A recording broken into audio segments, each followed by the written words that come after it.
Hello guys, आप सभी का स्वागत है हमारे यूट्यूब चैनल बुकिस पर। पिछले चैप्टर पिछले क्लास में कहाँ तक पढ़े थे? यूनानी चिकित्सा पर अंतर्राष्ट्रीय सम्मेलन। यहाँ पे शायद पढ़ लिए थे, दोबारा से एक बार दोहरा लेते हैं।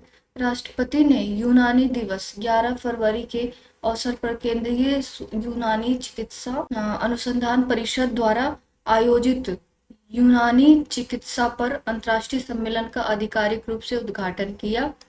और ये अगला है, यूनानी चिकित्सा। हाल ही में आयोजित सम्मेलन का विषय एकीकृत स्वास्थ्य समाधान के लिए यूनानी चिकित्सा में नवाचार, आगे की राह। इसमें समग्र स्वास्थ्य सेवा को बढ़ाने के लिए यूनानी पद्धतियों में प्रगति पर जोर दिया गया है। केंद्रीय यूनानी चिकित्सा अनुसंधान परिषद 1978 में स्थापित CCRUS मतलब आयुष मंत्रालय के तहत एक स्वायत्त संगठन के रूप में कार्य करता है। और यह जो है, ये यूनानी चिकित्सा में वैज्ञानिक अनुसंधान विकास के लिए अग्रणी संस्थान के रूप में कार्य करता है।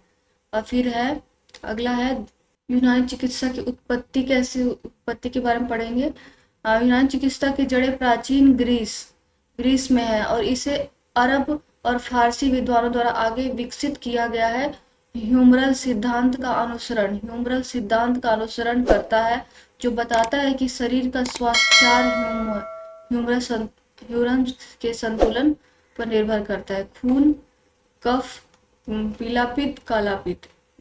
कहीं लाल पित्त ना आ जाए, पीला पित्त और काला पित्त याद रखिएगा। उपचार की अवधारणा, ये द्रव्य संतुलित हो जाते हैं तो बीमारी उत्पन्न होती है। द्रव्य संतुलित हो जाता है तो क्या बीमारी उत्पन्न होता है। और ये यूनानी चिकित्सा में उपचार इस संतुलन को बहाल करने पर केंद्रित है। तो क्या क्या ध्यान रखना चाहिए ये भी दिया हुआ है। ये है आहार समायोजन, मतलब संतुलित आहार लेना है। और हर्बल उपचार है, नियमित चिकित्सा यानी शारीरिक और जीवन शैली में हस्तक्षेप। आधुनिक स्वास्थ्य सेवा में यूनानी चिकित्सा का महत्व। आधुनिक स्वास्थ्य देखभाल के साथ यूनानी सिद्धांतों का एकीकरण निवारण चिकित्सीय समाधानों को बढ़ाता है।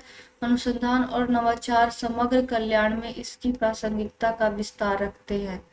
भारत ऊर्जा सप्ताह क्या है?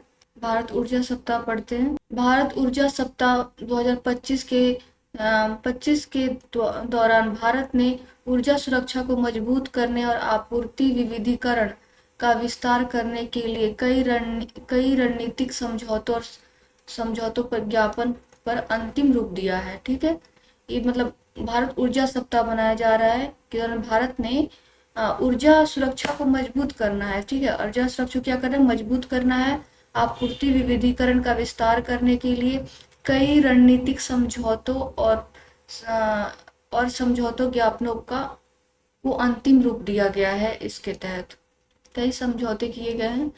अगला देखते हैं, इसका अगला चरण है नई दिल्ली में आयोजित ऊर्जा सप्ताह 2025 का आयोजन पेट्रोलियम और प्राकृतिक गैस मंत्रालय के तत्वाधान में, मतलब पेट्रोलियम और प्राकृतिक गैस मंत्रालय के तत्वाधान में भारतीय पेट्रोलियम उद्योग महासंघ के सहयोग से किया गया है। इस कार्यक्रम में वैश्विक ऊर्जा क्षेत्र में 700 से अधिक प्रदर्शकों ने भाग लिया है। ठीक है, इसमें कितने वैश्विक ऊर्जा क्षेत्र में कितना? 700 से अधिक प्रदर्शकों ने भाग लिया है। फोकस क्षेत्र क्या है? ऊर्जा तक पहुंच और सुरक्षा सुनिश्चित करना, स्थिरता और डिकार्बोनाइजेशन, स्थिरता को बनाना और डिकार्बोनाइजेशन, ऊर्जा तक पहुंच सुनिश्चित करना और सुरक्षा मतलब ऊर्जा सुरक्षा को वो करना, और स्वच्छ ऊर्जा स्रोतों की ओर संक्रमण, मतलब जो हमारा जो जीवनचर्या हर चीज होगा ना, स्वच्छ ऊर्जा स्रोतों की तरफ होगा। हमें जो भी यूज करना हो स्वच्छ ऊर्जा चीजें यूज करेंगे, तो ये है उसके तरफ में हमारा रुख होना चाहिए। FIPI भारतीय पेट्रोलियम उद्योग महासंघ हाइड्रोकार्बन के क्षेत्र की संस्थाओं के लिए शीर्ष निकाय के रूप में कार्य करता है। हाइड्रोकार्बन के लिए यह उद्योग और सरकार के बीच एक सेतु के रूप में कार्य करता है और ऊर्जा क्षेत्र में नीतिगत चर्चाओं और प्रगति को सुविधाजनक बनाता है। नीतिगत चर्चाओं और सुविधाओं को क्या मतलब, नीतिगत चर्चाओं और सुविधाओं को प्रगति को सुविधाजनक बनाता है। प्रमुख समझौता पर हस्ताक्षर, कच्चे तेल आयात और साझेदारी। कच्चे तेल आयात साझेदारी। भारत पेट्रोलियम कॉरपोरेशन लिमिटेड ने भारत के ऊर्जा स्रोतों में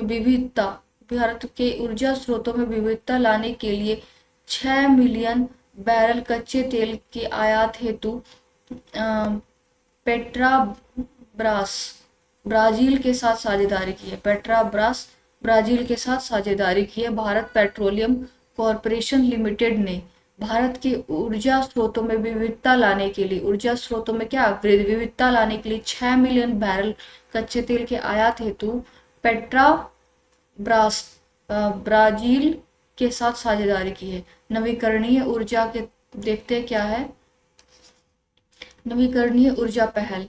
नवीकरणीय ऊर्जा पहल में है कि ये बीपीसीएल और इकोवेव पावर ने मुंबई में भारत की पहली तरंग ऊर्जा पायलट परियोजना स्थापित की है। भारत की पहली तरंग ऊर्जा पायलट परियोजना स्थापित की है और इसके लिए एक समझौता पर हस्ताक्षर किया है। ठीक है, इसके लिए क्या एक समझौता पर हस्ताक्षर किया। प्राकृतिक गैस विस्तार। इंडियन ऑयल कॉरपोरेशन और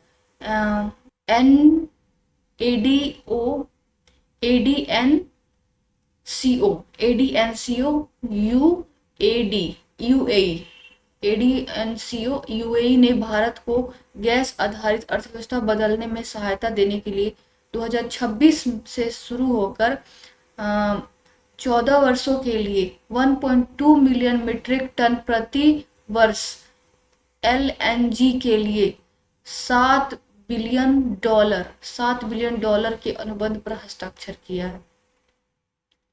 इंडियन ऑयल कॉरपोरेशन और एडीएनओसी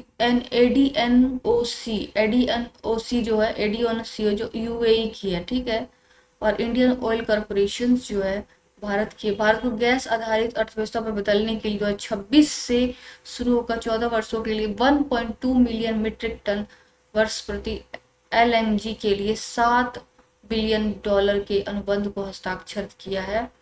अगला देखते हैं। अगला टॉपिक है फोर्ट विलियम का नाम बदलकर विजय दुर्ग रखा गया। फोर्ट विलियम का नाम बदलकर क्या विजय दुर्ग रखा गया। कोलकाता में भारतीय सेना के पूर्वी कमान मुख्यालय फोर्ट विलियम का नाम बदलकर क्या कर दिया विजय दुर्ग, ताकि औपनिवेशिक विरासत को क्या किया जा सके, खत्म किया जा सके औपनिवेशिक विरासत को। अगला है औपनिवेशिक विरासत को खत्म किया जा सकते। नया नाम महाराष्ट्र के ऐतिहासिक सिंधुदुर्ग किले से प्रेरित है। सिंधुदुर्ग किले से प्रेरित है जो छत्रपति शिवाजी महाराज के अधीन मराठा नौसैनिक गढ़ था। ठीक है, जो ये विजय दुर्ग रखा गया वो सिंधुदुर्ग से प्रेरित है और ये शिवाजी महाराज के अधीन मराठा नौसैनिक गढ़ से था। हाल में परिवर्तन।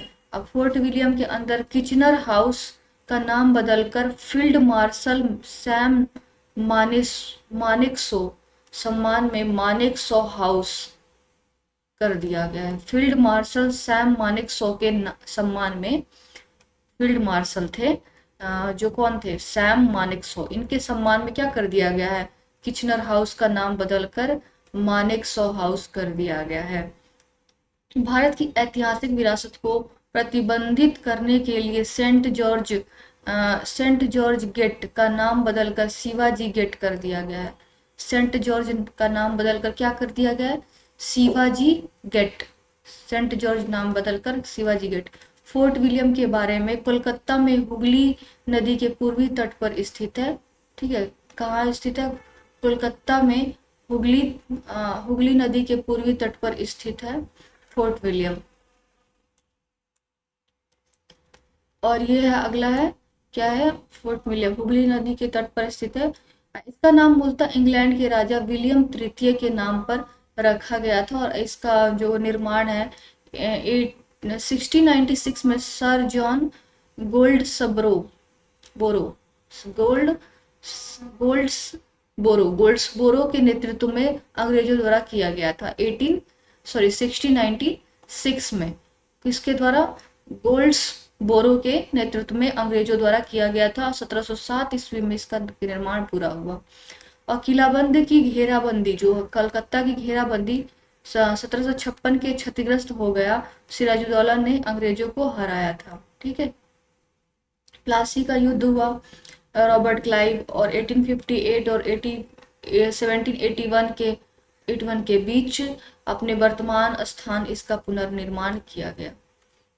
और उसके बाद अगला पॉइंट क्या है? अब यहाँ प्लासी का युद्ध कितने तारीख को हुआ था? 23 जून को हुआ था, याद रखिएगा। ठीक है। फोर्ट विलियम का महत्व, कलकत्ता जो है, कलकत्ता में ब्लैक होल घटना हुई थी। इसको 22 जून बोला जाता है, कहीं 23 जून लिखा हो रहता है। ठीक है। ब्लैक होल की घटना हुई थी और इसमें 1771 में भारत पाक युद्ध, बांग्लादेश मुक्त युद्ध की कलाकृतियों का वाला एक युद्ध स्मारक है। नाम बदलने की अन्य पहल है कर्तव्य और जिम्मेदार के प्रतीक के रूप में राजपथ का नाम बदलकर कर्तव्य कर दिया गया।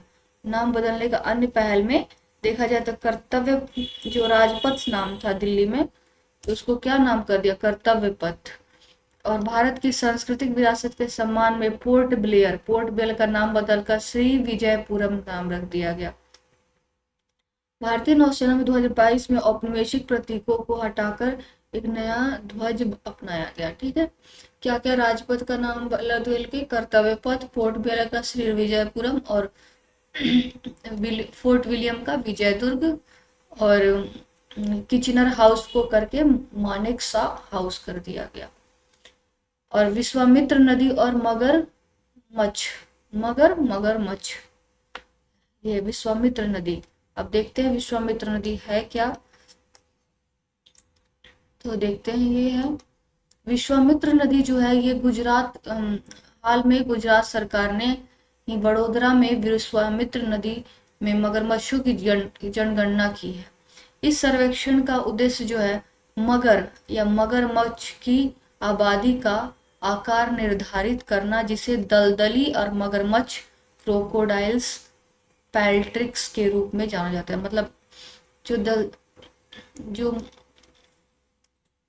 क्या कहते हैं, मगरमच्छ जो है गुजरात में जो किसके वडोदरा में विश्वामित्र नदी के मगरमच्छों की जनगणना की गई है। करना है, इसका उद्देश्य है कि इसकी आबादी और आकार निर्धारित करना था। जिसे दलदली मगरमच्छ यानी इसको क्या क्रोकोडाइल पैल्ट्रिक्स के रूप में जाना जाता है। क्रोकोडाइल मतलब इसका होगा, इसको नाम, इसका प्रजाति है। ठीक है। तो दलदली मगरमच्छ के रूप में भी जाना जाता है। विश्वामित्र नदी, इसका उद्गम गुजरात के पावागढ़ पहाड़ी से होता है और जो पश्चिम घाट का हिस्सा है। ठीक है। गुजरात का जो है ये वाला, ठीक है, ये गुजरात का हिस्सा है। तो इसमें है कि एक पावागढ़ पहाड़ी से निकलता है ये जो है, अब पश्चिम घाट है जो कि, ठीक है, पश्चिम घाट से निकलता होगा पावागढ़, ये पश्चिमी घाट है ना ये, तो यहीं से निकलता होगा। तो यह है, आगे बढ़ते हैं। हाँ, यह नदी वडोदरा से होकर बहती और खंबात की खाड़ी में, जैसे मैंने बताया था, सॉरी, ये जो है खंबात की खाड़ी में गिर जाता है। ठीक है। ये फिर है, और इसकी प्रमुख सहायक नदी जो है धादर खानपुर है, याद रखिएगा। खंबात की खाड़ी में गिरता है, पश्चिमी घाट से निकलता है, पावा पहाड़ी से। ठीक है। और धादर और खानपुर इसकी सहायक नदी। ऐतिहासिक महत्व क्या है इसका? इसके तटों पर प्राचीन बस्तियां 1000 ईसा पूर्व की है और ये अंकोत्का अब अकोटा, गुप्त और वल्लभी काल के दौरान फला। वल्लभी गुजरात में वल्लभी में जैन सम्मेलन हुआ था, सेकंड जैन सम्मेलन। अगला है पारिस्थितिकी महत्व क्या है? मगरमच्छ मीठे पानी के कछुओं और मॉनिटर छिपकलियों का घर है। इसे एक दुर्लभ शहरी नदी पारिस्थितिकी तंत्र बनाता है। ठीक है, मगरमच्छ जो है मीठे पानी के कछुआ और मॉनिटर जो छिपकलियों का घर है, इसे एक दुर्लभ शहरी नदी पारिस्थितिकी तंत्र बनाता है। मगरमच्छ जो है मगरमच्छ इसका मूल स्थान भारत, श्रीलंका, पाकिस्तान, नेपाल, पश्चिम की ओर पूर्वी ईरान तक फैला हुआ है। ये नदियों जो है झीलों, दलदलों जैसे मीठे पानी आवासों में पाया जाता है। भारत में विवरण जो है 15 राज्यों में निवास करता है। मुख्यतः गंगा नदी बेसिन, बिहार, झारखंड, चंबल नदी झारखंड और मध्य प्रदेश, और गुजरात विश्वामित्र नदी सहित। गुजरात में विश्वामित्र नदी, चंबल नदी जो है कि राजस्थान में है, गंगा नदी बेसिन, बिहार, झारखंड, मतलब 15 राज्यों में निवास करता है मुख्यतः मगरमच्छ। आगे बढ़ते हैं। जैविक विशेषता क्या है इसकी? जैविक विशेषता, यह मछली, सरीसृप, पक्षी, स्तनधारी खाते हैं और ये छेद में घोंसला बनाते हैं वाली प्रजाति है जो शुष्क मौसम में 25 से 30 अंडे देती है, और जो उष्मायन अवधि जो होता है 55 से 75 दिन होता है। ठीक है, ये मतलब इतनी अवधि में ये मतलब वो देता है, अंडा देता है, और शुष्क मौसम में कितना 25 से 30 अंडे देता है। जो मछली, सरीसृप, पक्षी, स्तनधारी खाते हैं ये जो मगरमच्छ है। खतरे और संरक्षण, आवास विनाश, अवैध शिकार और मानव वन्य जीव संघर्ष से खतरों का सामना करना पड़ता है। संरक्षण की स्थिति, आईयूसीएन के संवेदनशील सूची में है, प्रविष्ट वन में शामिल है। ठीक है, बहुत ही इंपॉर्टेंट है, स्टेटमेंट में आ जाता है, संवेदनशील है और प्रविष्ट वन में शामिल है। भारतीय वन्य जीव संरक्षण अधिनियम 1972 की अनुसूची 1 में है। अनुसूची क्या है? 1 में है। अगला है इंडिया EFTA डेस्क। ये क्या है? EFTA डेस्क जो है इसको कहते हैं भारत यूरोपियन मुक्त व्यापार संघ, मतलब यूरोपियन और इंडिया और यूरोपियन FTA डेस्क। FTA मतलब free trade agreement. Free trade agreement, FTA का मतलब फ्री ट्रेड एग्रीमेंट और E मतलब यूरोप और इंडिया तो है ही, तो इसका डेस्क है। तो समझ गए, भारत और यूरोपीय मुक्त व्यापार संघ ने व्यापार और आर्थिक साझेदारी समझौते क्या किया? व्यापार और आर्थिक साझेदारी समझौते, ट्रेड इकोनॉमिक पार्टनरशिप एग्रीमेंट। ठीक है, ट्रेड इकोनॉमिक पार्टनरशिप एग्रीमेंट। ठीक है, इसके के तहत आर्थिक संबंधों को बढ़ाने और निवेश को बढ़ावा देने के लिए भारत EFTA डेस्क की शुरुआत की गई। क्या? निवेश को बढ़ावा देंगे। ठीक है, इन्वेस्टमेंट बढ़ेगा, इन्वेस्टमेंट को क्या कर बढ़ावा देने के लिए किया गया है। इन्वेस्ट इंडिया द्वारा स्थापित एक समर्पित निवेश सुविधा तंत्र है। समर्पित निवेश सुविधा तंत्र है जो EFTA देशों के व्यवसायों के लिए भारत में निवेश करने के लिए एकल खिड़की प्रणाली के रूप में कार्य करता है। मतलब इसमें ये जो है ये डेस्क है, जितने भी देश शामिल होंगे, ऐसे तो यूरोपियन देश शामिल होंगे, तो इनको क्या होगा? निवेश करने के लिए एक एकल खिड़की प्रदान किया जाए भारत में। और जो है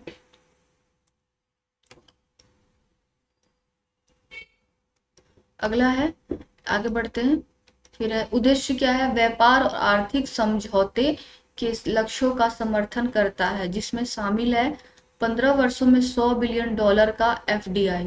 ठीक है, इसमें मतलब क्या मिलेगा? इसका उद्देश्य है कि 15 वर्षों में $100 बिलियन का FDI मतलब प्राप्त करना है।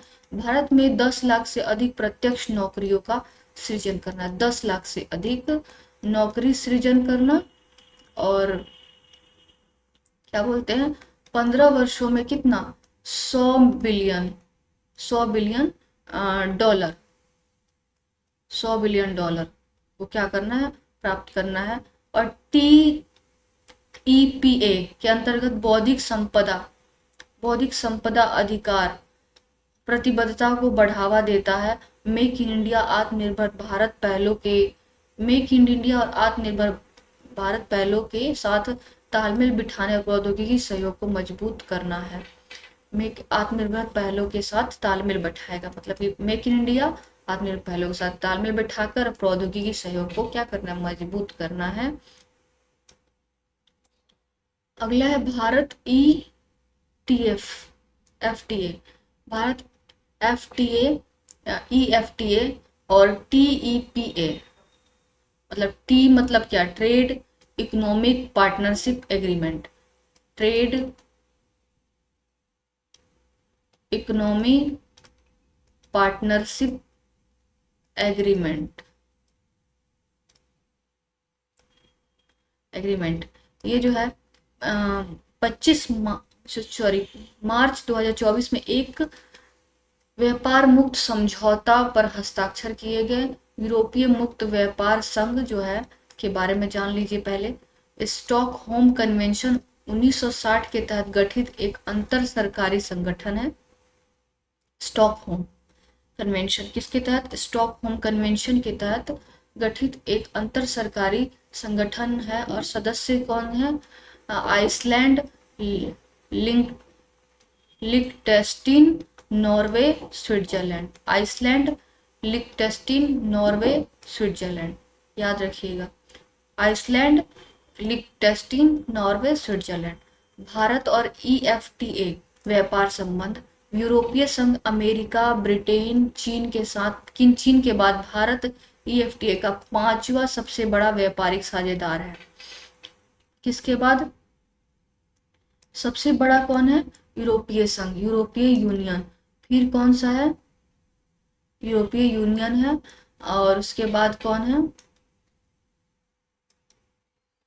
अमेरिका है, फिर ब्रिटेन है, फिर चीन है। यूरोपीय यूनियन है, फिर यूएसए है, फिर है ब्रिटेन है, यूके कहते बोल देते हैं, और चीन है, चाइना। फिर इस 4 हो गए। फिर 5वां देश कौन, इंडिया है, ठीक है, 5वां देश इंडिया है। और 24 बिलियन इस द्विपक्षीय व्यापार में मात्रा, $24 बिलियन 2023-24 में 18.65 बिलियन डॉलर 22 से 23 से बढ़कर, ठीक है। व्यापार घाटा जो ईएफटी के पक्ष में है। प्रमुख व्यापार साझेदार, स्विट्जरलैंड सबसे बड़ा है, ठीक है।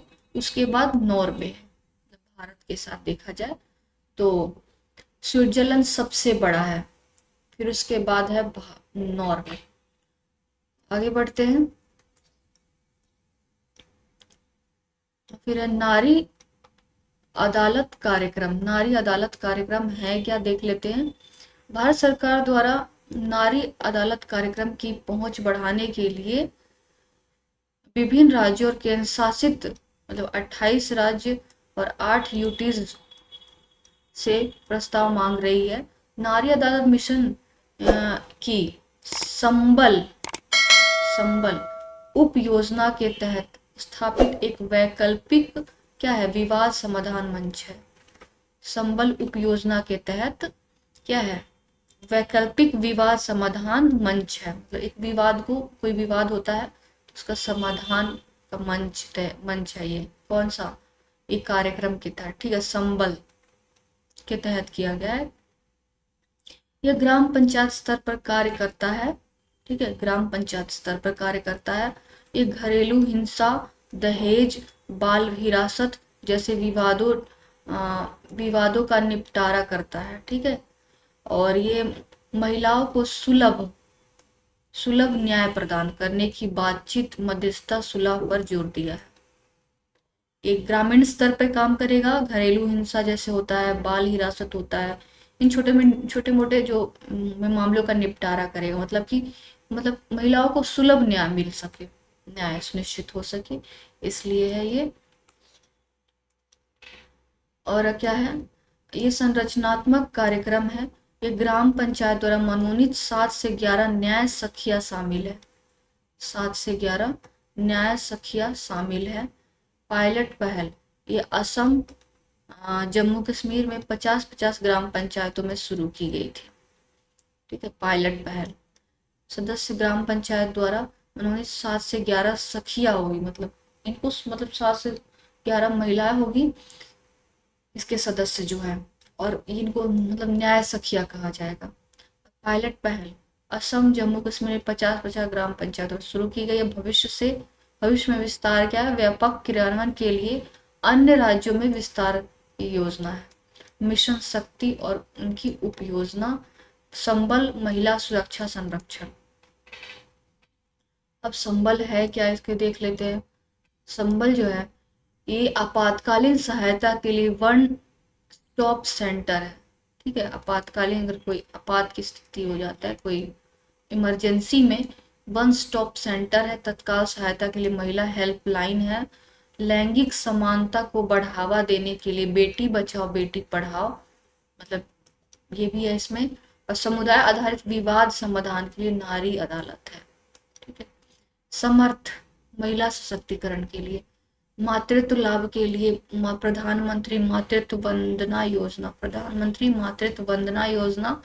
ठीक है, मातृत्व लाभ के लिए, आश्रय सहायता के लिए पालना शक्ति सदन सखी निवास, आश्रय आश्रय सहायता के लिए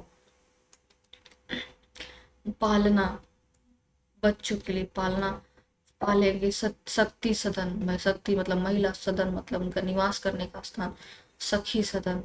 ठीक है, सामाजिक आर्थिक अवसरों को बढ़ाने के लिए महिला सशक्तिकरण का केंद्र है। प्रधानमंत्री मातृत्व योजना, पालना शक्ति सदन, सखी निवास। ठीक है, बेटी बचाओ बेटी पढ़ाओ, हेल्पलाइन संबल, वन स्टॉप सेंटर। आगे बढ़ते हैं। सफाई कर्मचारी आयोग। सफाई कर्मचारी आयोग क्या है, राष्ट्रीय कर्मचारी आयोग। केंद्रीय मंत्रिमंडल ने राष्ट्रीय कर्मचारी आयोग के कार्यकाल को 3 वर्ष के लिए बढ़ा दिया है। ठीक है, क्या है, 31 मार्च 2028 करने की मंजूरी दी है। सफाई कर्मचारी, केंद्रीय मंत्रिमंडल ने राष्ट्रीय सफाई कर्मचारी आयोग के कार्यक्रम को 3 वर्ष के लिए बढ़ा दिया है, जो है 31 मार्च 2028 तक की मंजूरी दे दी गई है।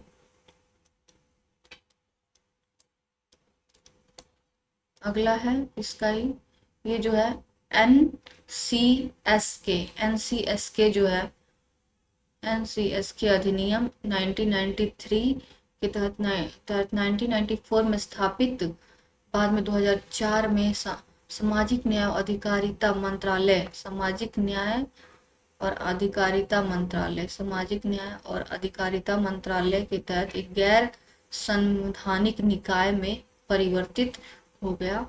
सफाई कर्मचारियों कल्याण के लिए नीति और सलाहकार निगरानी निकाय के रूप में कार्य करता है। अध्यक्ष कौन है, राज्य मंत्री होते हैं, पद का धारण करता है। उपाध्यक्ष 5 सदस्य, इसमें कम से कम एक महिला प्रतिनिधि शामिल होती है। अधिदेश और कार्य के संदर्भ में देख लेते हैं। ये है नीति सिफारिशें करेगी। ठीक है, मतलब ये सफाई कर्मचारियों के लिए कल्याण और पुनर्वास कार्यक्रमों पर सलाह देना, कार्यान्वयन की निगरानी, मैनुअल स्क्वेंजर्स के रूप में, रोजगार के निषेध अधिनियम 2013 में 13 जैसे कानूनों और योजनाओं की देखरेख करना, शिकायत निवारण, शिकायतों और नीतिगत कमियों की जांच करना, शिविर में होने वाली मौतों के लिए मुआवजा, मृत्यु के लिए 30 लाख रुपए, विकलांगता के लिए 10 से 20 लाख रुपए सुप्रीम कोर्ट के फैसले के अनुसार सुनिश्चित करना है। शिविर में होने वाली मौतों के लिए मुआवजा, मतलब शिविर में अगर किसी की मौत हो जाती है उसके लिए मुआवजा है। मृत्यु अगर हो जाती है तो 30 लाख रुपए, विकलांग हो जाता है कोई व्यक्ति तो 10 से 20 लाख रुपए सुप्रीम कोर्ट के फैसले 2023 के अनुसार ये सुनिश्चित करना है। ठीक है, परिचालन पत्तियां, क्षेत्र का दौरा, नीति समीक्षा, स्व प्रेरणा, सफाई कार्रवाई करना और सरकार को रिपोर्ट प्रस्तुत करना, इसका कार्य होगा इस मंत्रालय का।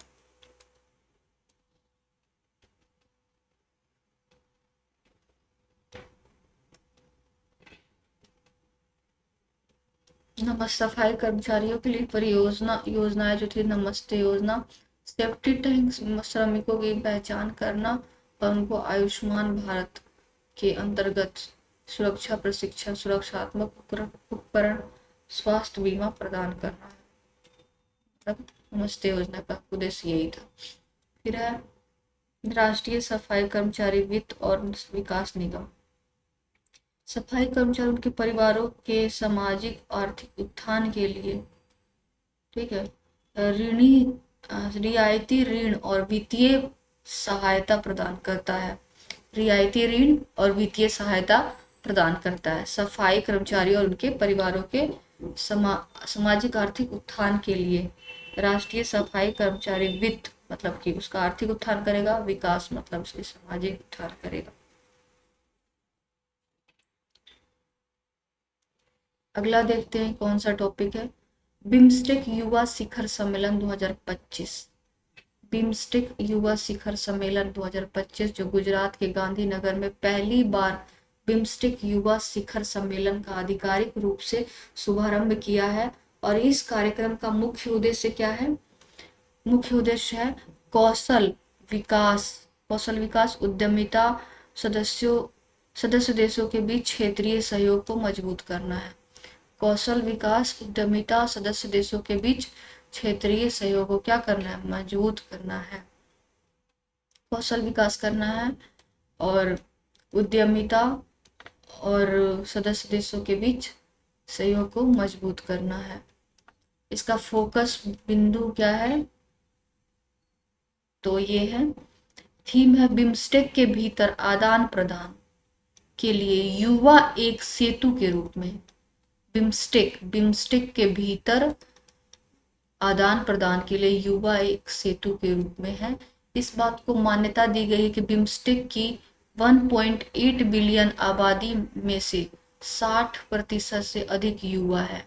ठीक है, क्या इस बात को मान्यता दी गई है कि बिम्स्टेक की 1.8 बिलियन आबादी में से 60% से अधिक युवा है, जो क्षेत्रीय विकास में उनकी भूमिका पर जोर देता है। क्षेत्रीय विकास पे उनकी भूमिका पर जोर देता है। इस बात को मान्यता दी गई कि बिम्स्टेक की 1.8 बिलियन आबादी में से 60 से अधिक युवा है, 60% से अधिक युवा है, जो क्षेत्रीय विकास में उनकी भूमिका पर जोर देता है।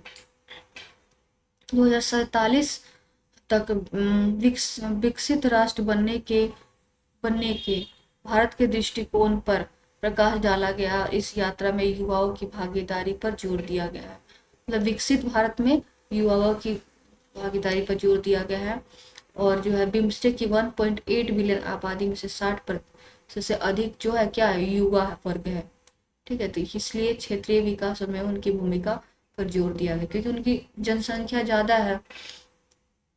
और बिम्स्टेक के भीतर किसका? युवा को एक सेतु के रूप में माना गया। आदान प्रदान महत्वपूर्ण है, पहल है। BIMSTEC startup network, BIMSTEC startup network है। ठीक है, भारत के नवाचार और उद्यमशीलता को प्रोत्साहित करने के नवाचार और उद्यमशीलता को प्रोत्साहित करने के लिए एक क्षेत्रीय स्टार्टअप पारिस्थितिकी तंत्र प्रस्ताव रखा गया। क्षेत्रीय स्टार्टअप पारिस्थितिकी तंत्र का प्रस्ताव रखा गया है। बिम्स्टेक के बारे में जान लेते हैं। बिम्स्टेक क्या है? क्षेत्रीय तकनीकी और आर्थिक सहयोग के लिए बंगाल की खाड़ी पहल। बिम्स्टेक की स्थापना 1997 में हुई थी, जिसमें भारत, बांग्लादेश, म्यांमार, श्रीलंका, थाईलैंड, नेपाल, भूटान शामिल है। क्या है? बहुक्षेत्रीय तकनीकी और आर्थिक विकास के लिए बंगाल की खाड़ी की स्थापना जो है, मतलब बिम्स्टेक की स्थापना 1997 में हुई थी, जिसमें भारत, बांग्लादेश, म्यांमार और श्रीलंका, थाईलैंड, नेपाल, भूटान शामिल है। फिर यह है जलवायु कार्रवाई, गरीबी उन्मूलन, सतत विकास, बंगाल की खाड़ी क्षेत्र में आर्थिक सहयोग पर केंद्रित है। बंगाल की खाड़ी क्षेत्र आर्थिक सहयोग पर केंद्रित है। युवा विकास के लिए भारत की प्रतिबद्धता, स्किल इंडिया मिशन, राष्ट्रीय शिक्षा नीति 2020। पीएम इंटर्नशिप योजना, पीएम इंटर्नशिप योजना, ठीक है। 15 मिलियन युवाओं को एआई, रोबोटिक्स, डिजिटल तकनीकों में प्रशिक्षित किया गया है।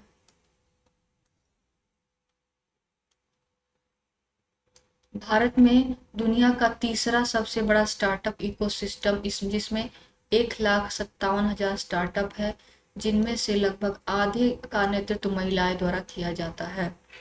स्टार्ट स्टार्ट क्या है? स्टार्ट संस्करण 2, ये है पृथ्वी, पहले पृथ्वी विज्ञान मंत्रालय द्वारा स्टार्ट किया गया। स्टार्ट हिंद महासागर में खोज और बचाव कार्यों में सुधार के लिए स्टार्ट यानी खोज और बचाव सहायता उपकरण संस्करण 2 की शुरुआत की गई है। खोज और बचाव सहायता, खोज और बचाव सहायता स्टार्ट, ये क्या है? क्षेत्र हिंद महासागर में खोज और बचाव कार्य को सुधार के लिए स्टार्ट संस्करण 2 की शुरुआत की गई है पृथ्वी विज्ञान मंत्रालय द्वारा। संकटग्रस्त जहाजों, विमानों के लिए एक बेहतर खोज सटीकता, बेहतर ट्रैकिंग होनी चाहिए और प्रतिक्रिया के लिए उन्नत डेटा विजुअलाइजेशन होना चाहिए। उन्नत डेटा विजुअलाइजेशन भविष्य के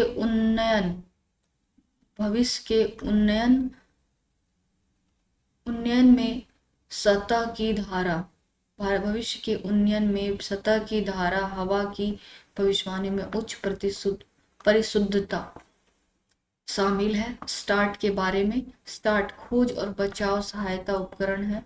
यह एक उपग्रह आधारित संकट चेतावनी प्रणाली है, उपग्रह आधारित है, ठीक है, सैटेलाइट आधारित है और इस संकट चेतावनी देती है, मतलब संकट का चेतावनी देता है, जिसे दूर दराज या उच्च जोखिम वाले समुद्री क्षेत्रों, जहाजों, विमानों और व्यक्तियों के लिए डिजाइन किया गया है।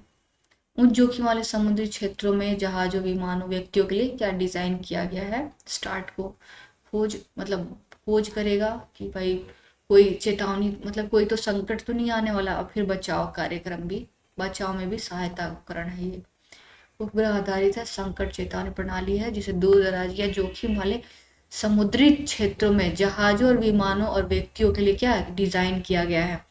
ये जो है मेक इन इंडिया पहल के हिस्से के रूप में पृथ्वी विज्ञान मंत्रालय के तहत ESSO इनकोइस द्वारा विकसित किया गया है। किसके द्वारा विकसित किया गया है? ESSO इनकोइस, INCOIS इनकोइस पृथ्वी विज्ञान मंत्रालय के तहत किया गया है और इसके द्वारा किया गया है। प्रमुख विशेषता क्या है? अनुकूल योग ट्रैकिंग, नाव, राफ्टों, विमानों, ठीक है।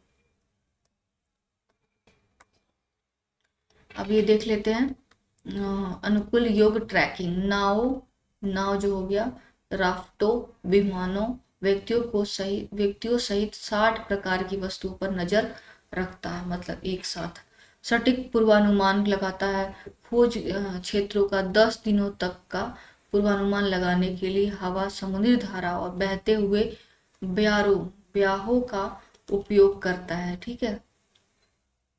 जो भी धारा है उसका उपयोग करके, हवा का उपयोग करके 10 दिन पूर्वानुमान लगा देता है, 10 दिन तक का पूर्वानुमान लगा देता है। उपयोगकर्ता अनुकूल जो इंटरफेस है, मछुआरों के लिए इंटरैक्टिंग मानचित्र, ठीक है। ईमेल अलर्ट स्थानीय भाषा में समर्थन प्रदान करता है, मतलब अगर मछुआरों, मतलब तटीय क्षेत्र में मछुआरे रहते हैं तो कुछ आने वाला समुद्री चक्रवात वगैरह आने वाला है, तो इनको पहले ही ईमेल अलर्ट मिल जाएगा और इंटरैक्टिंग मानचित्र के साथ, ठीक है। INCOIS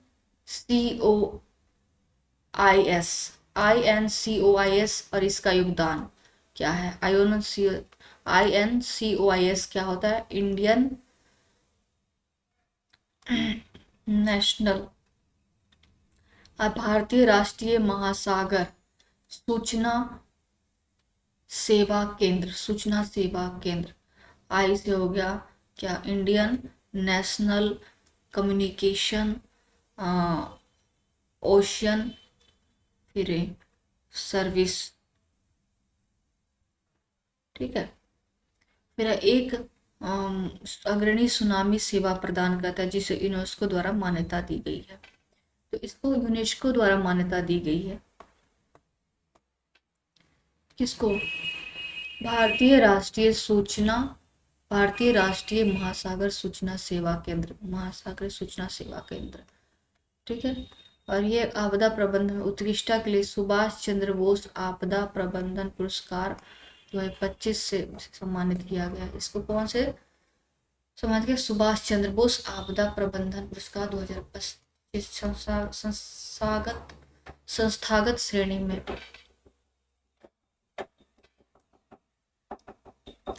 गया BH3 ब्लैक होल। गया BH3 ब्लैक होल क्या है आप देखते हैं।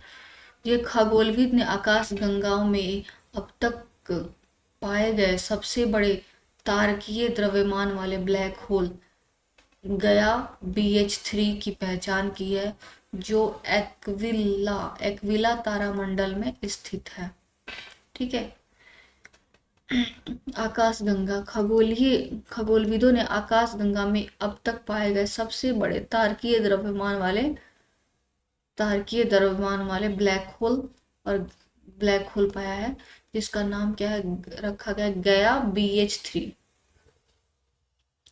गया भी जो एक्विला तारामंडल में स्थित है।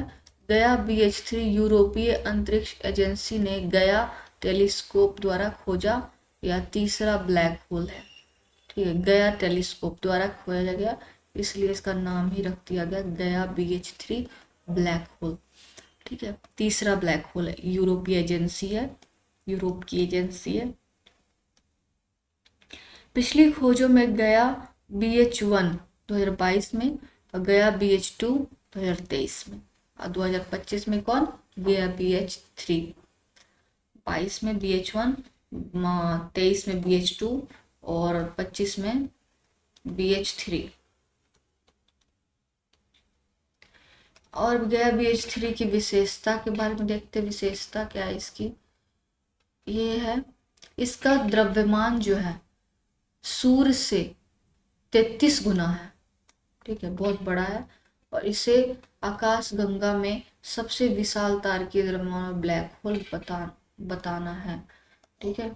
तारकीय द्रव्यमान वाले जो ब्लैक होल है तब बनते हैं जब विशाल तारे और आमतौर पर सूर्य के द्रव्यमान से 5 से 10 गुना बड़े गुरुत्वाकर्षण से गुजरते हैं, पतन से गुजरते हैं। शांत ब्लैक होल क्या होता है? सक्रिय ब्लैक होल्स के विपरीत गाइया BH3 अपने आसपास के पदार्थों को नहीं खींचता है और इसमें एक्सरे उत्सर्जन भी नहीं होता है। ठीक है।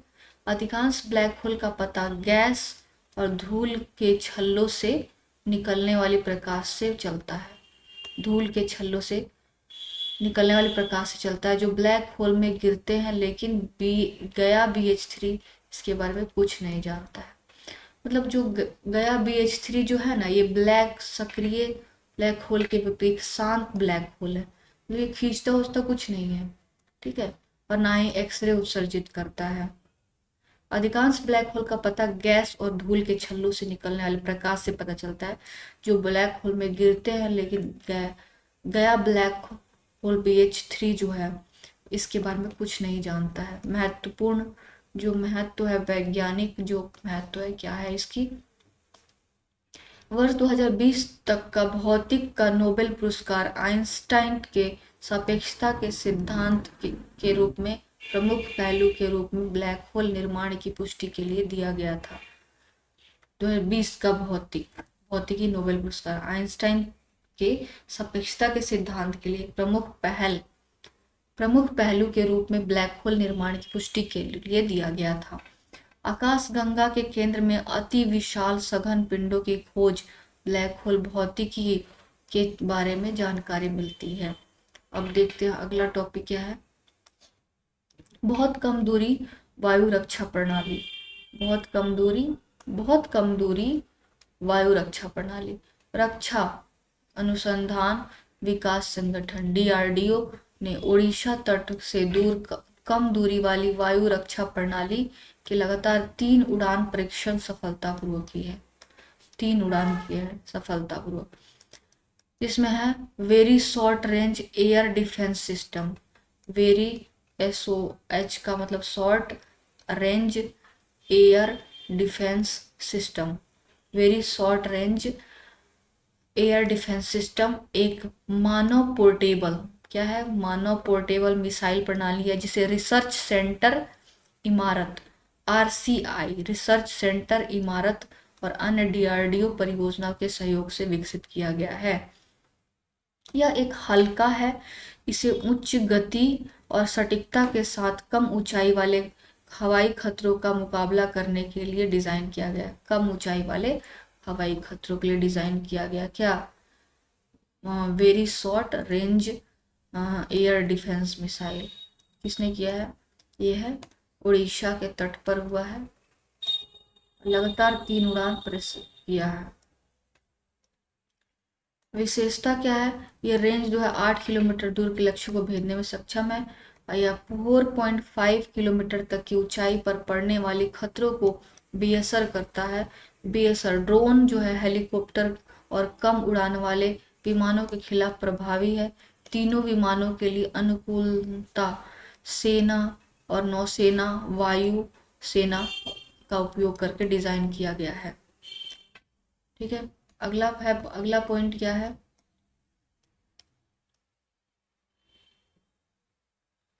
एक्सक्यूज मी, हाँ, उन्नत प्रौद्योगिकी लघुकृत प्रतिक्रिया नियंत्रण प्रणाली। लघुकृत प्रतिक्रिया नियंत्रण प्रणाली ये क्या है? लघुकृत नियंत्रण प्रणाली, प्रतिक्रिया नियंत्रण प्रणाली मिसाइल की गतिशीलता और दृष्टिकोण नियंत्रण को बढ़ाता है। एवियोनिक्स सटीक लक्ष्य निर्धारण के लिए सटीक मार्गदर्शन नियंत्रण नेविगेशन सुरक्षा करता है। उच्च गति लक्ष्य निर्धारण उभरते हवाई खतरों के लिए तेजी से प्रतिक्रिया करने में सक्षम है। ठीक है, हवाई खतरों के लिए सामरिक महत्व युद्ध के मैदान में हवाई रक्षा प्रदान करता है। आधुनिक युद्ध में तेजी से इस्तेमाल किए जाने वाले ड्रोन घूमते हुए हथियारों का मुकाबला करने में महत्वपूर्ण भूमिका निभाता है। भारत की स्वदेशी रक्षा क्षमताओं को क्या करता है? मजबूत करता है और राष्ट्रीय सुरक्षा को क्या करता है? बढ़ाता है। अगला है ग्रामीण क्रेडिट स्कोर। ग्रामीण क्रेडिट स्कोर है क्या, ये देख लेते हैं। ग्रामीण क्रेडिट स्कोर केंद्रीय बजट 2025-26 में स्वयं सहायता समूहों SHG जो है SHG समूह है, ग्रामीण आबादी के ऋण आवश्यकताओं का समर्थन करने के लिए ग्रामीण क्रेडिट स्कोर ढांचा लॉन्च किया है। ग्रामीण क्रेडिट स्कोर सार्वजनिक क्षेत्र के बैंकों द्वारा ग्रामीण क्षेत्रों में व्यक्तियों के ऋण योजनाओं का आकलन करने के लिए विकास किया गया है। ऋण योजनाओं का आकलन करने के लिए विकास किया गया है, इसका विकसित किया गया है। इसका उद्देश्य क्या है? ऋण सुलभता में सुधार करना, पुनर्भुगतान अनुशासन को प्रोत्साहित करना है और धोखाधड़ी को क्या करना है? कम करना है। मतलब जो है ये ग्रामीण क्रेडिट स्कोर जो है ये लॉन्च किया गया है ग्रामीण आबादी के ऋण आवश्यकताओं का समर्थन के लिए। ठीक है, जो स्वयं सहायता समूहों और ग्रामीण आबादी की ऋण सहायता को क्या करना, ऋण आवश्यकता को मतलब समर्थन करने के लिए ग्रामीण क्रेडिट स्कोर ये क्या करेगा कि सार्वजनिक क्षेत्र के बैंकों द्वारा, सार्वजनिक क्षेत्र पब्लिक सेक्टर के जो बैंक है उस द्वारा ग्रामीण क्षेत्रों के व्यक्तियों को ऋण योग्यता आकलन करने के लिए विकसित किया गया है। ऋण योग्यता कितना मतलब ऋण ले सकेंगे कितना। ठीक है, उद्देश्य है ऋण सुलभता में सुधार करना, मतलब आसानी से ऋण मिल जाए। पुनर्भुगतान अनुशासन को प्रोत्साहित देना कि मतलब कि भुगतान जो है मतलब कि वापस से कि जो किसान है चाहे ग्रामीण क्षेत्र के व्यक्ति है वो अपना भुगतान करे, उसके अनुशासन को बढ़ाना है, प्रोत्साहित करना है, और क्या धोखाधड़ी जो होता है उसको कम करना है। इसका प्रभाव और लाभ क्या होगा? प्रभाव लाभ में देखें तो इसका होगा माइक्रो फाइनेंस। माइक्रो फाइनेंस को मजबूत करता है और वित्तीय समावेशन को बढ़ाता है। ऑब्वियसली माइक्रो फाइनेंस को मजबूत करेगा, छोटे स्तर पर जो वित्त प्रबंधन वो क्या करेगा, मजबूत करेगा, और वित्तीय समावेशन मतलब कि सबको वित्त का अच्छा सुलभ मिल जाए, सुलभता मिलेगी वित्त मतलब ऋण। कृषि ग्रामीण विकास एमएसएमई जैसे प्रमुख उद्योगों का समर्थन करता है। कृषि को भी ऋण मिल जाएगा, ग्रामीण विकास के लिए अच्छा है। एमएसएमई इनके लिए भी क्या है, बहुत अच्छा है। सिबिल और सीआरआईएफ हाई मार्क जैसी मौजूद क्रेडिट स्कोरिंग प्रणालियों के साथ काम करता है। संपत्ति आधारित ऋण देने की सुविधा के लिए स्वामित्व योजना के साथ एकीकृत है। स्वामित्व योजना क्या है कि मतलब सभी ग्रामीण स्तर पर जितने भी विलेज हैं और जितने भी घर है उनको एक डिजिटली दस्तावेज पर प्रोवाइड करना कि आपके पास कितना जमीन है, ठीक है, जैसे कि किस मतलब उसका डिजिटली उपलब्ध रहेगा। तो ये हो जाएगा कि संपत्ति आधारित ऋण देने की सुविधा हो जाएगी कि मतलब लोगों को इसको स्वामित्व योजना के तहत इसको भी क्या कर जोड़ देंगे, तो सरकार को सुविधा हो जाएगी कि वो संपत्ति आधारित ऋण को आसानी से उपलब्ध करा सके। फिर उनको ज़्यादा कागजात का जो है ना झेलना नहीं पड़ेगा, आसानी से ऋण मिल जाएंगे संपत्ति को देखकर। भारत डाक रूपांतरण जो है केंद्रीय बजट 2025 में भारतीय डाक को एक प्रमुख सार्वजनिक रसद नेटवर्क के बदलने का प्रयास किया। सार्वजनिक रसद नेटवर्क में बदलने का प्रयास है। ग्रामीण सेवाओं में बेहतर बनाने के लिए 1.5 लाख डाकघरों और 2.4 लाख डाक सेवकों का उपयोग किया जाएगा। कितना? 1.5 लाख डाकघरों और 2.4 लाख डाकघरों सेवाओं का उपयोग किया जाएगा। और सहकारिता को कैसे मजबूत करेगा? राष्ट्रीय सहकारी विकास निगम को 500 करोड़ रुपए का अनुदान मिलेगा। सहकारी चीनी मिलों को समर्थन देने और सहकारी क्षेत्र में ऋण देने की बढ़ावा देने पर ध्यान केंद्रित किया जाएगा। कर्नाटक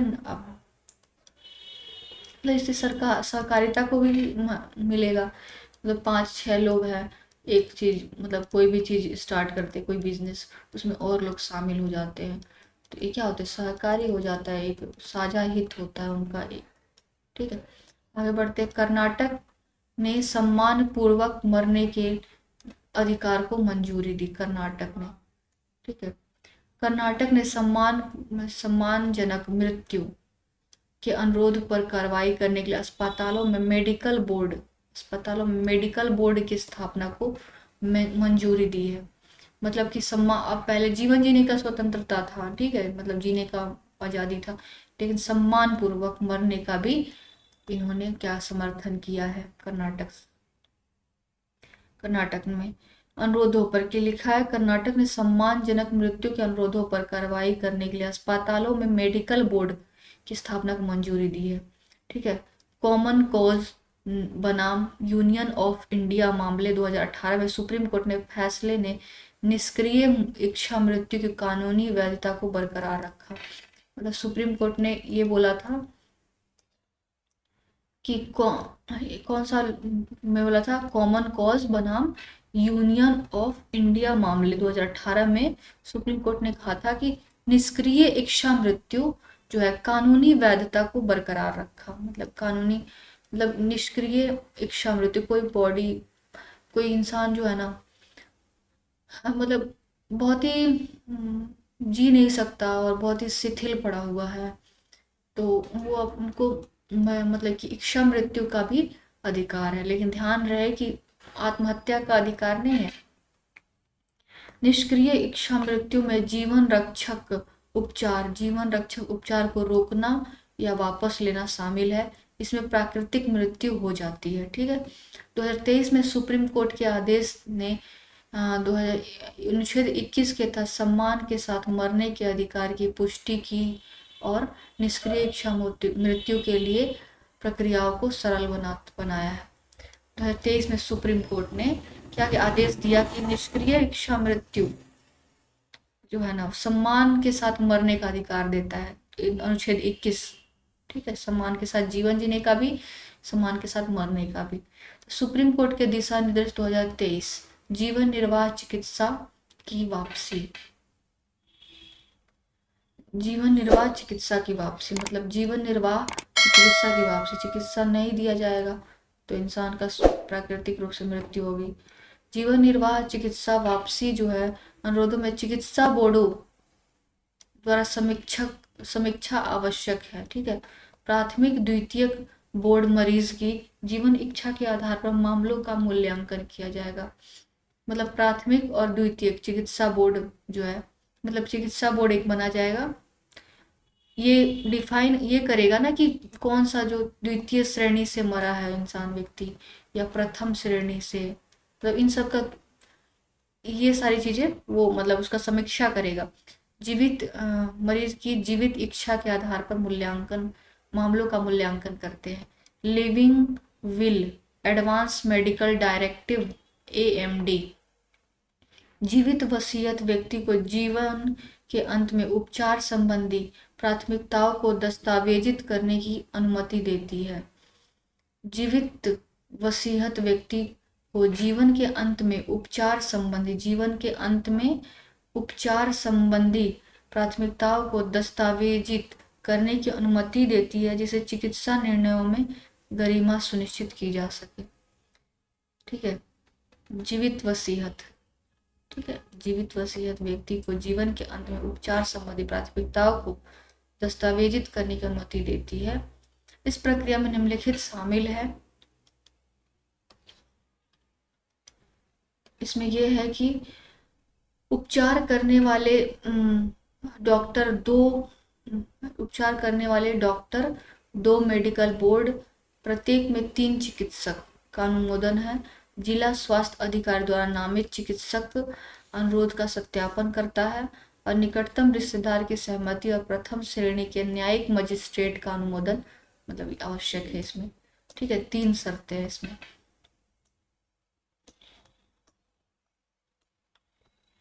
फिर है उन्नत चिकित्सा निर्देश का निष्पादन AMD को चाहिए। क्या चाहिए?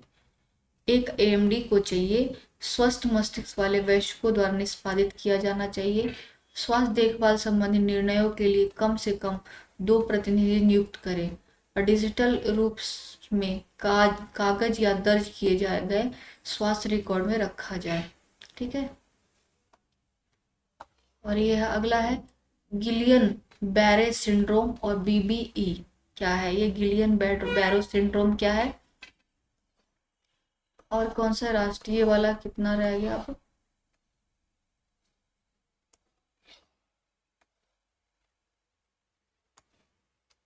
और कितना रह गया? शायद आगे बढ़ नहीं रहा, पता नहीं। 20 पेज है, 20, 21 पेज खत्म होता है और फिर उसके बाद आएगा राज्य आधारित करंट अफेयर। तो इसको हम दूसरे मतलब ये वीडियो में कंप्लीट करेंगे।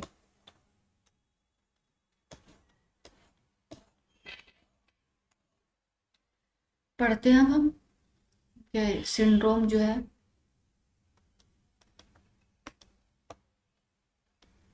गैलियन बैरे सिंड्रोम होता क्या है? BBE पुणे में beaker staff brain stem encephalitis. ठीक है, इसका BBE का फुल फॉर्म है beaker staff brain stem encephalitis का मामला सामने आया, जो गिलियन बैरे सिंड्रोम का एक दुर्लभ प्रकार है। अब गिलियन बैरे सिंड्रोम होता क्या है देखते हैं। यह एक दुर्लभ तंत्रिका संबंधी विकार है, ठीक है, तंत्रिका। इसमें प्रतिरक्षा प्रणाली परिधीय तंत्रिका तंत्र पर हमला करता है, ठीक है। प्रतिरक्षा प्रणाली जो है परिधीय तंत्रिका तंत्र पर हमला करता है, जिससे मांसपेशियों की गति और संवेदनशील कार्य प्रभावित होती है, कि मतलब कोई भी सेंसेशन नहीं होगा बॉडी में और मांसपेशियों की गति को प्रभावित करेगा। तो इसका क्या होगा, हल्की कमजोरी से लेकर गंभीर पक्षाघात तक हो सकता है। इसमें कभी कभी सांस लेने में कठिनाई हो सकती है, ठीक है। हल्की कमजोरी हो लगेगी या पक्षाघात तक मतलब हो सकता है, जैसे कि कोई भी ब्रेन हेमरेज हो गया, किसी बॉडी का किसी भी अंग को प्रभावित कर सकता है। इसमें कभी कभी सांस लेने में कठिनाई हो सकती है। प्रायः संक्रमण टीकाकरण सर्जरी के कारण होता है, ठीक है। संक्रमण जो है प्राय संक्रमण टीकाकरण और सर्जरी के कारण होता है। अब बीबीए जो क्या है, पुणे में है, बीकरस्टॉफ ब्रेनस्टेम इंसेफ्लाइटिस, बीकरस्टॉफ ब्रेनस्टेम और इंसेफ्लाइटिस जो है मामला सामने आया, जो गिलियन बैरे सिंड्रोम का एक दुर्लभ प्रकार है। जान लिया कि ये क्या है, ये एक प्रतिरक्षा तंत्र प्रणाली परिधीय तंत्र पर हमला कर देती है, जिससे कि मांसपेशियों की गति और संवेदनशील कार्य क्या होता है, प्रभावित होता है, मतलब कि सेंसेशन नहीं कर पाता। अगर हम छुएंगे किसी चीज़ को पता ही नहीं चलेगा हमें, ठीक है। इसका कोई इलाज नहीं है, पहली बात। इसका उपचार का देखा जाए, इसका कोई इलाज नहीं है, और लेकिन स्वस्थ रक्तदान से प्राप्त अंश सीरा इम्यूनोग्लोबिन से रिकवरी में सहायता मिल सकती है। मतलब हीमोग्लोबिन अगर ट्रांसफर कर दिया जाए बॉडी में जिसको बीमारी है, तो शायद रिकवरी हो सकती है। बीकरस्टॉफ ब्रेनस्टेम इंसेफ्लाइटिस क्या है, बीबीई विवरण, एक दुर्लभ और तेजी से बढ़ने वाला संक्रामक पश्चात तंत्रिका संबंधी विकार है, जो मस्तिष्क स्वस्थ में सूजन पैदा करता है, ठीक है। क्या करता है, एक दुर्लभ तेजी से बढ़ने वाला संक्रामक है पश्चात तंत्रिका प्रणाली विकार, जो मस्तिष्क स्तंभ में सूजन पैदा करता है। इसका लक्षण क्या है, प्रायः हल्के श्वास दस्त संबंधी संक्रमण के बाद होते इसमें शामिल है, जैसे ऑक्सटेशिया, मांसपेशियों पर नियंत्रण की हानि, मतलब आपको मांसपेशियों पर आपका नियंत्रण ही नहीं रहेगा, ऑक्सटेशिया होगा। ऑस्थाल्मोलेसिया, ऑस्थाल्मोलेसिया जो आंख की मांसपेशियों का पक्षाघात है, मतलब कि आंख में जैसे पक्षाघात हाथ में हो जाए तो हाथ नहीं काम करेगा, वैसे ही आंख में मांसपेशियों का पक्षाघात हो जाएगा। ये ऑफ्थाल्मोप्लेजिया, ऑफ्थाल्मोप्लेजिया, ऑफ्थाल्मोप्लेजिया याद रखिएगा, बहुत ही कठिन नाम है। ऑक्सटेशिया, ऑफ्थाल्मोप्लेजिया क्या होता है ये पूछ लेगा। ऑक्सटेशिया क्या होता है, मांसपेशियों पर नियंत्रण की हानि। ऑफ्थाल्मोप्लेजिया क्या होता है, आंख की मांसपेशियों का पक्षाघात, अंग दुर्लभता हो जाता है, मतलब अंग जो है दुर्लभ हो जाएगा। उपचार क्या है, आईवीआई थेरेपी है, आईवीआईजी थेरेपी का उपयोग करके आमतौर पर रिकवरी के लिए काम के लिए किया जा सकता है। आगे बढ़ते हैं, जीन बनाम बीबीई, जीबीएस बनाम बीबीई। जीबीएस जो है परिधीय तंत्रिका तंत्र जो हमने बताया था को प्रभावित करता है, ठीक है, जबकि जो बीबीए जो तंत्रिका तंत्र को क्या प्रभावित करता है, ठीक है। और बीबीए जो है स्वप्रतिरक्षी प्रतिक्रिया है जो संक्रमण के कारण उत्पन्न होती है, जबकि जीबीए को टीकाकरण और सर्जरी से भी थोड़ा जोड़ा जा सकता है, ठीक है। सावधानी क्या, फ्लू टीकाकरण अच्छी स्वच्छता संक्रमण को जोखिम को कम करने में मदद कर सकती है। कमजोरी, शून्यता या तंत्रिका संबंधी लक्षणों के लिए तत्काल चिकित्सा पर ध्यान देना जरूरी होगा। एक्सियोम मिशन अब पढ़ेंगे। एक्सियोम मिशन क्या है, संचालन करने वाले प्रथम भारतीय, एक्सियोम मिशन प्रथम भारतीय बने हैं। भारतीय वायु रक्षा सेना group captain Shubhanshu Shukla, group captain कौन है? शुभांशु शुक्ला अंतर्राष्ट्रीय अंतरिक्ष स्टेशन के लिए एक निजी मिशन पर जाने वाले पहले भारतीय अंतरिक्ष यात्री के रूप में इतिहास बनाने के लिए तैयार है। मतलब निजी मिशन है एक्सियोम अंतर्राष्ट्रीय अंतरिक्ष स्टेशन के लिए। फिर है एक्सियोम मिशन 4, ये है क्या देखते हैं। एक्सियोम मिशन जो है ये है नासा इसरो एक्सियोम स्पेस का एक संयुक्त मिशन है, ठीक है, जो अंतरिक्ष अन्वेषण में एक प्रमुख अंतर्राष्ट्रीय सहयोग को दर्शाता है। क्या? अंतर्राष्ट्रीय सहयोग को दर्शाता है। एक्सियोम मिशन जो है 4 जो इसरो का है, नासा इसरो एक्सियोम स्पेस का एक संयुक्त मिशन है, ठीक है, नासा और इसरो का, जो अंतरिक्ष अन्वेषण में एक प्रमुख अंतर्राष्ट्रीय सहयोग को दर्शाता है। यह मिशन जो है फ्लोरिडा के Kennedy space centre SpaceX dragon अंतरिक्ष यान के माध्यम से प्रक्षेपित किया गया। ड्रैगन स्पेसएक्स का कौन है? ड्रैगन अंतरिक्ष है, ड्रैगन अंतरिक्ष। और भारत, पोलैंड, हंगरी के अंतरिक्ष यात्री इसमें भाग लेंगे। भारत, पोलैंड और हंगरी। इससे यह 40 वर्षों में पहली ऐसी साझेदारी होगी। प्रमुख अंतरिक्ष यात्री है पैगी जो विटसन नासा एक मिशन का नेतृत्व करेगी। शुभांशु शुक्ला मिशन पायलट के रूप में कार्य करेंगे, ठीक है। यह भारत के गगनयान कार्यक्रम के लिए अंतरिक्ष यात्री भी है। मिशन का उद्देश्य क्या है? मिशन का उद्देश्य देखते हैं। अंतरिक्ष स्टेशन जो है, अंतरिक्ष स्टेशन पर 14 दिन का प्रवास होगा, ठीक, 14 दिन रहेंगे। आसान इसरो के सहयोग से वैज्ञानिक अनुसंधान, शैक्षणिक और आउटरीच और वाणिज्यिक गतिविधियां संचालित करना है।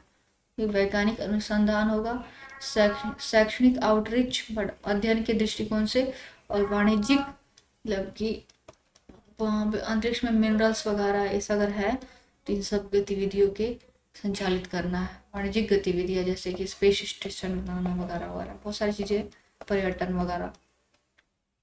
भारत की अंतरिक्ष विरासत के देखा जाए तो है राकेश शर्मा, अंतरिक्ष में जाने वाले पहले भारतीय थे जिन्होंने 1984 ईस्वी में सोवियत इंटर कोस्मोस कार्यक्रम के तहत सोयूज T11 पर उड़ान भरी थी। कौन? राकेश शर्मा ने। और यह X4 मानव अंतरिक्ष में भारत की बढ़ती भूमिका का एक नया अध्याय जोड़ता है। भारत में टोकनीकरण क्या है? भारत में टोकनीकरण पढ़ेंगे। कार्ड टोकनाइजेशन भारत में एक प्रमुख तकनीक प्रगति है जो डिजिटल भुगतान में सुरक्षा में सुधार और ग्राहक सुविधा को बढ़ाती है। और डिजिटल भुगतान करते हैं उसमें सुरक्षा और सुधार ग्राहक सुविधा को क्या करें? बढ़ाता है। फिर अपनाना और विकास। दिसंबर 2024 में 91 करोड़ से अधिक टोकन जारी किए जा चुके हैं, जिससे वास्तविक कार्ड विवरण उजागर किए गए हैं।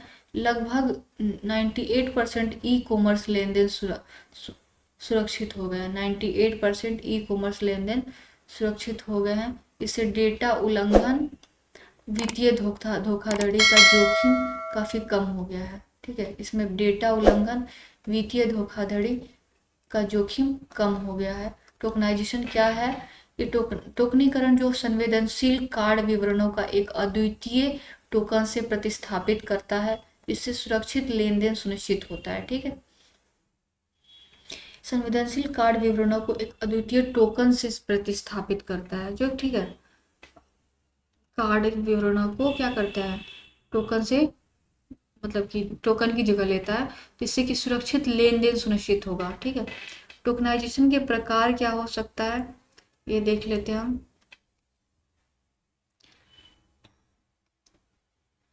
डिवाइस टोकनाइजेशन किसी विशिष्ट डिवाइस या मोबाइल स्मार्ट वॉच के लिए अद्वितीय है।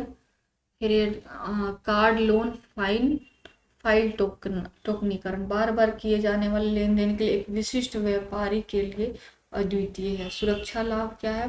व्यापारियों को कार्ड विवरण संग्रहित करने से रोकता है। इससे साइबर खतरों में सुरक्षा जोखिम को कम किया जा सकता है। ठीक है, लेन देन सुरक्षा को बढ़ावा देने के लिए सिस्टम उल्लंघन के मामले में ग्राहक डेटा की सुरक्षा करता है। भविष्य के विस्तार, संपर्क रहित भुगतान, आवर्ती लेन देन, यूपीआई लिंक्ड क्रेडिट कार्ड भुगतान तक विस्तार की उम्मीद है। नियामक ढांचा देखा जाए तो है अक्टूबर 2022 में आरबीआई ने आदेश दिया कि व्यापारी और भुगतान प्रोसेसर कार्ड डेटा संग्रहित करना बंद कर दे, जिससे सुरक्षित डिजिटल लेन देन के टोकनाइजेशन अनिवार्य हो सके।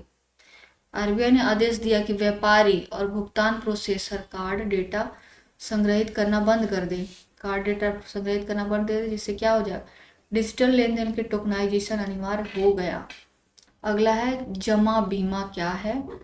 जमा बीमा के बारे में डिस्कस करेंगे। केंद्र सरकार जमा बीमा कवर को मौजूदा 5 लाख रुपए की सीमा से आगे बढ़ाने पर विचार कर रही है, जैसा कि वित्तीय सेवा सचिव ने पुष्टि की है। जमा बीमा है क्या? जमा बीमा बैंक के विफल होने पर आरबीआई द्वारा लगाए गए प्रतिबंधों को सामना करने की स्थिति में जमाकर्ता की सुरक्षा करता है। ठीक है, जमा बीमा है वह बैंक के विफल हो जाता है, बैंक कुछ भी करप्ट हो जाता है, तो आरबीआई द्वारा लगाए गए प्रतिबंधों का सामना करने की स्थितियों में जमाकर्ता की सुरक्षा करता है। मतलब हम पैसा जमा कर रहे हैं, ठीक है, किसी बैंक में जमा कर रहे हैं, अब बैंक जो है वो घाटा में चला गया, बैंक करप्ट हो गया, तो इस सिचुएशन में मतलब जो वो जमा करता है उनकी हितों को सुरक्षा करने के लिए आरबीआई द्वारा लगाया गया प्रतिबंध है बैंक पर। ठीक है, यह एक निर्दिष्ट सीमा तक मुआवजा सुनिश्चित करता है, मुआवजा मिलेगा भले ही बैंक धन वापस न कर सके। आरबीआई की एक सहायक company deposit insurance and credit guarantee corporation, ठीक है, आरबीआई की एक सहायक कंपनी जो है डिपॉजिट इंश्योरेंस, डिपॉजिट करते उसका इंश्योरेंस क्रेडिट गारंटी कॉरपोरेशन यह कवरेज प्रदान करता है। और कवर जमा जो हो क्या होता है, कवर जमा जो है यह बचत खाते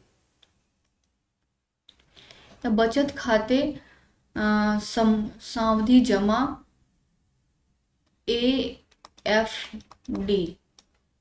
एएफडी और आवर्ती जमा आरडी और चालू खाते मूल्यधन और ब्याज सहित। ठीक है, एक कवर जमा होता है, बचत खाते, समाधि जमा और आवर्ती जमा, चालू खाते। बहिष्कार दायरे क्या है, दायरे के बाहर क्या है, विदेशी सरकारों, केंद्र राज्य सरकारों, अंतर बैंक जमाओं और प्राथमिक सहकारी समितियों की जमा राशियां इसके अंतर्गत नहीं शामिल है। अगर विदेशी सरकार द्वारा जमा की गई है या केंद्र सरकार या राज्य सरकार या अंतर बैंक जमाओ या प्राथमिक सहकारी समितियों द्वारा की गई है तो इसके अंदर शामिल नहीं है। भारत में जमा बीमा का विकास जो है 1962 से देखा जाता है। 1962 से भारत एशिया में प्रति जमाकर्ता 1500 रुपए के कवरेज के साथ जमा बीमा निगम शुरू करने का पहला देश है।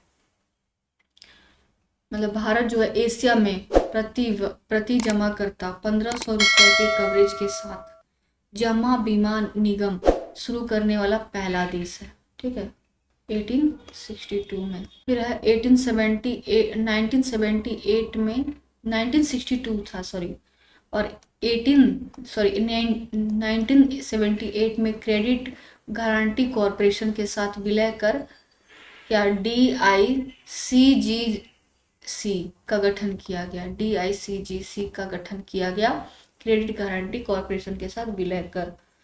और 1993 में जमा बीमा कवर जो है कितना 1 लाख कर दिया गया बढ़ाकर।